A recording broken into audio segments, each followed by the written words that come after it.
Sony just released the most expensive PlayStation ever, the PS5 Pro at $700. That's $200 more than the regular PS5, but they look identical. So what changed inside to justify this 40% price jump? Today, we're breaking down exactly how the PS5 Pro is made and why it costs so much.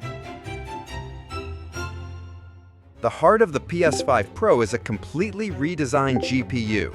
Sony calls it Hybrid RDNA, combining RDNA 2, RDNA 3, and unreleased technologies into what architect Mark Cerny calls RDNA 2.x. This increases compute units from 36 to 60. That's 67% more graphics power. But manufacturing this hybrid approach is complex. Sony had to merge technologies from 3 different GPU generations while keeping compatibility with existing games. It's still built on TSMC's 6nm process like the PS5 Slim. Sony chose architectural improvements over costly process shrinks. The result? 16.7 teraflops compared to the regular PS5's 10.28 teraflops. Sony claims the PS5 Pro delivers ray tracing that's double and at times triple the speeds of the current PS5.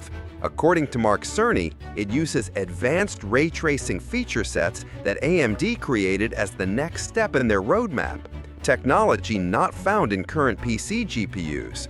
The Pro is mainly RDNA 3, but incorporates next-generation ray tracing from AMD's roadmap.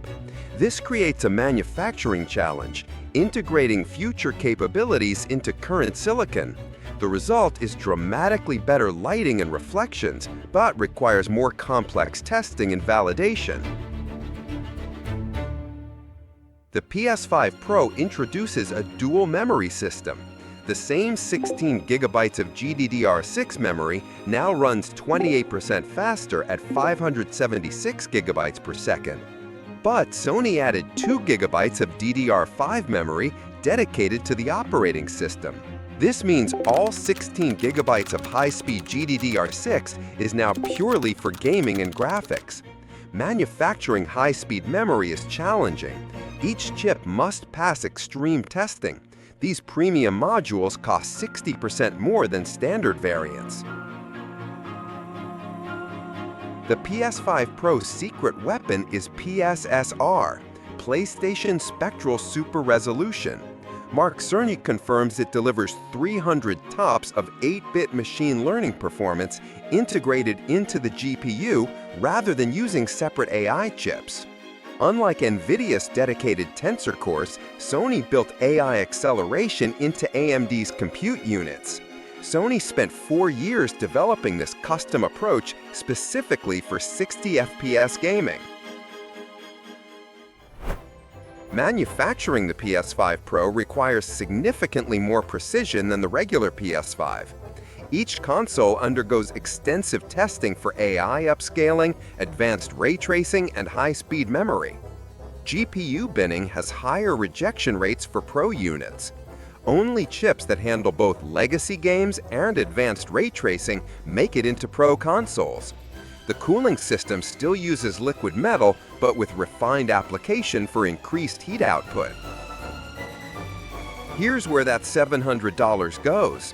The hybrid GPU costs $180 to manufacture, 50% more than the regular PS5's GPU due to advanced architecture and lower yields.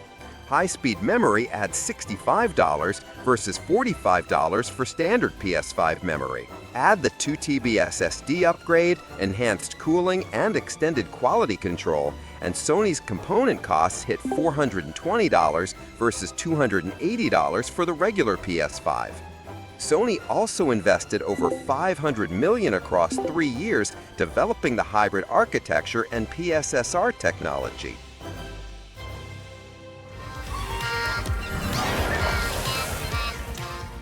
So, is the PS5 Pro worth $700? You're buying cutting-edge semiconductor technology that delivers 4K gaming at 60 FPS with advanced ray tracing and AI upscaling. This performance would require a $1,200 gaming PC to match. Sony miniaturized high-end PC gaming into console form. The hybrid RDNA architecture, custom AI hardware, and advanced ray tracing represent the future of gaming. The PS5 Pro proves console gaming can still push technological boundaries for those willing to pay the premium.